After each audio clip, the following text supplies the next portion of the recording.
Ancient healers had a herb for the feeling that modern life produces most. Not pain, not fever, not infection.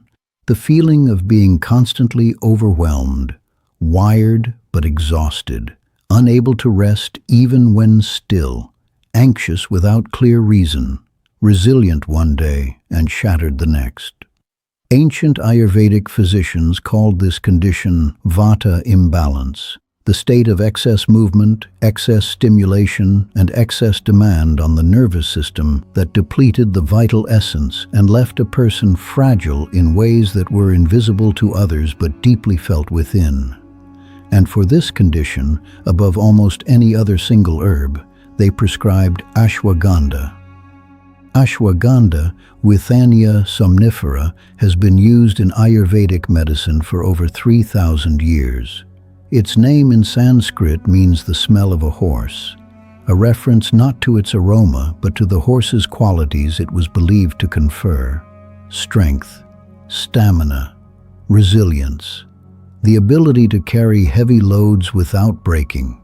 Ancient Ayurvedic physicians classified ashwagandha as the most important rasayana in the entire pharmacopoeia, the most complete longevity and vitality tonic available. They prescribed it specifically for patients who were depleted, not sick with a specific disease, but worn down by the accumulated demands of life, patients who had given everything and had nothing left. Modern pharmacology has now identified the primary active compounds in ashwagandha, with analides, cytoindocides, and with afferin A, and conducted over 150 clinical trials examining their effects. The findings are consistent and significant across almost every domain of human physiology that ancient healers claimed ashwagandha addressed. Today, I am sharing 8 specific things that ashwagandha does to the human body. 8 things confirmed by modern clinical research. 8 things that ancient healers prescribed it for over 3,000 years ago. The first thing ashwagandha does, it reduces cortisol, the primary stress hormone. Cortisol is produced by the adrenal glands in response to perceived stress. In the short term, it is essential. It mobilizes energy, sharpens focus, and prepares the body for immediate demands. But in the modern world, where stress is chronic rather than acute, cortisol levels remain persistently elevated, driving anxiety, disrupting sleep, impairing digestion, suppressing immune function, and progressively depleting the body's reserves. With analides in ashwagandha, directly regulate the hypothalamic pituitary adrenal axis, the hormonal system that controls cortisol production. Multiple double-blind, randomized controlled trials have found that ashwagandha supplementation reduces serum cortisol levels by an average of 27 to 30% over 60 days of consistent use. The reduction in cortisol is not sedation, it is regulation. The body becomes more accurate in its stress response, activating cortisol when genuinely needed and reducing it more efficiently when the demand has passed. Ancient Ayurvedic physicians prescribed ashwagandha specifically for patients with what they called the depleted fire. Their description of the adrenal burnout pattern that chronic cortisol elevation produces. They observed that consistent ashwagandha use restored the ability to respond to challenge without being destroyed by it. Modern endocrinology has confirmed their clinical observation precisely. The second thing ashwagandha does, it dramatically improves sleep quality. The species name of Ashwagandha, somnifera, means sleep-inducing in Latin. Ancient healers and early botanists both recognized sleep improvement as one of its most consistent effects. The mechanism involves multiple pathways simultaneously. With analides in ashwagandha bind to GABA receptors in the brain, the same receptors targeted by pharmaceutical sleep medications, producing a calming effect without the dependency, tolerance, or next-day impairment associated with pharmaceutical options. Ashwagandha also reduces cortisol, the primary hormone that prevents sleep onset and disrupts sleep architecture when elevated, and it has been shown to increase slow-wave sleep, the deep restorative phase where the most significant physical repair occurs. A clinical trial published in the Journal of Ethnopharmacology found that ashwagandha root extract significantly improved sleep quality, sleep onset latency, sleep efficiency, and morning alertness compared to placebo after 8 weeks of use. Participants also reported significant improvement in anxiety levels and overall quality of life. The third thing ashwagandha does: it builds physical strength and endurance. This is the benefit that gave ashwagandha its name, the strength of a horse, and it is the one with some of the most impressive clinical evidence.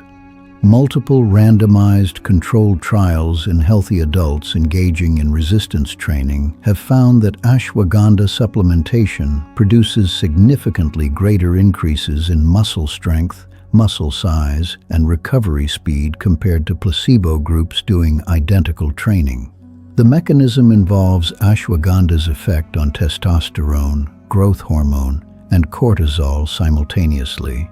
It increases testosterone and growth hormone, the anabolic hormones that drive muscle development, while reducing cortisol, the catabolic hormone that breaks muscle down. The net effect is a more favorable hormonal environment for physical adaptation to exercise. Ancient Ayurvedic physicians prescribed ashwagandha specifically for patients recovering from illness, injury, or prolonged weakness, observing that it accelerated the restoration of physical strength more reliably than any other single intervention in their pharmacopoeia. The fourth thing ashwagandha does: it reduces anxiety. Ashwagandha is one of the most evidence-backed natural anxiolytics, anxiety-reducing compounds, ever studied. The GABAergic mechanism that improves sleep also directly reduces anxiety. But ashwagandha addresses anxiety through additional pathways, reducing the inflammatory cytokines that drive neuroinflammation-related anxiety, modulating serotonin receptor activity, and reducing the oxidative stress in neural tissue that amplifies threat perception. A systematic review of randomized controlled trials found that ashwagandha supplementation produced clinically significant reductions in anxiety scores across multiple validated anxiety assessment scales. The effect size was comparable to low-dose pharmaceutical anxiolytics in some studies, without the side effects, dependency risk, or cognitive blunting that pharmaceutical options carry. Ancient Ayurvedic physicians prescribed ashwagandha specifically for patients they described as living in a state of constant fear, their clinical description of generalized anxiety disorder. They observed that consistent use over 30 to 60 days produced a fundamental shift in the patient's relationship to stress, a resilience that came from within rather than from external suppression. The fifth thing ashwagandha does: it supports thyroid function. The thyroid gland regulates metabolism, energy production, body temperature, and mood across every cell in the body. Subclinical hypothyroidism, the state of mildly reduced thyroid function that produces fatigue, weight gain, cold sensitivity, and low mood without meeting the clinical threshold for diagnosis, is increasingly common and often overlooked. Clinical research has found that ashwagandha supplementation increases serum T3 and T4 thyroid hormone levels in patients with subclinical hypothyroidism, producing measurable improvements in thyroid function markers after 8 weeks. The mechanism involves ashwagandha's ability to stimulate thyroid hormone synthesis and improve the conversion of T4 to the more active T3 form. Ancient Ayurvedic medicine did not have the concept of the thyroid gland. but they observed and documented the cluster of symptoms we now associate with thyroid insufficiency: fatigue, mental slowness, weight gain, cold hands, and prescribed ashwagandha consistently for patients showing this pattern, observing reliable improvement over weeks of use. The sixth thing ashwagandha does: it protects the brain and improves cognitive function. Ashwagandha contains withanolides that cross the blood-brain barrier and act as neuroprotective compounds, reducing neuroinflammation, protecting neurons from oxidative damage, and stimulating the growth of dendrites and axons, the projections that connect neurons to each other. This last effect, axon and dendrite growth, is particularly remarkable and relatively unusual among natural compounds. Clinical trials in healthy adults have found significant improvements in memory, attention, processing speed, and executive function after ashwagandha supplementation over 8 weeks. Research in older adults with mild cognitive impairment found improvements in immediate and general memory. Ancient Ayurvedic medicine classified ashwagandha as a medya rasayana, a brain tonic, alongside moringa, placing it among the highest classified cognitive supportive compounds in the entire pharmacopoeia. The seventh thing ashwagandha does: it regulates blood sugar. Withanolides in ashwagandha improve insulin sensitivity and glucose uptake in cells, reduce the hepatic glucose production that drives fasting blood sugar elevation, and protect pancreatic beta cells from the oxidative stress that progressively impairs insulin production in type 2 diabetes. Multiple clinical trials have found that ashwagandha supplementation reduces fasting blood glucose, post-meal blood glucose, and HbA1c in people with elevated blood sugar, with effect sizes comparable to some pharmaceutical interventions and without the gastrointestinal side effects that limit their use. Ancient Ayurvedic physicians prescribed ashwagandha as part of their protocol for the sweet disease, observing its blood sugar effects empirically across centuries of clinical practice. The eighth thing ashwagandha does: it supports male reproductive health. Ashwagandha has been shown in clinical trials to increase testosterone levels in healthy men and in men with low testosterone, with significant increases measured after 3 months of daily supplementation. It also improves sperm quality, sperm count, motility, and morphology in men with fertility challenges.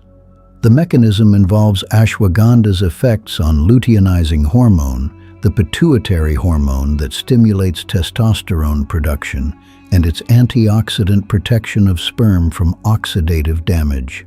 Ancient Ayurvedic physicians prescribed ashwagandha specifically as a vajjikarana, a reproductive tonic, observing its effects on male vitality, energy, and reproductive capacity across thousands of patients. Their clinical prescription in this area is now one of the most thoroughly confirmed by modern reproductive endocrinology research. How to take ashwagandha correctly. The traditional Ayurvedic preparation was ashwagandha root powder in warm milk with ghee and honey, taken in the evening. The warm milk and ghee served as carriers that improved absorption. Modern research suggests that taking ashwagandha with a fat-containing meal produces better outcomes than taking it on an empty stomach. The evidence-backed dose is 300 to 600 milligrams of ashwagandha root extract, standardized to contain at least 5% withanolides, taken once daily in the evening. Full-spectrum root powder at higher doses is the traditional form. Both produce significant clinical effects. Consistency is essential. Most clinical trials showing significant effects used 8 to 12 weeks of daily supplementation. Ancient Ayurvedic physicians prescribed ashwagandha as a seasonal tonic, taken consistently for 90 days, rested, then repeated. This cycling approach reflects a deep clinical understanding that the body responds better to consistent periodic use than to indefinite continuous supplementation. Ancient healers called ashwagandha the strength of a horse because they understood what it was for.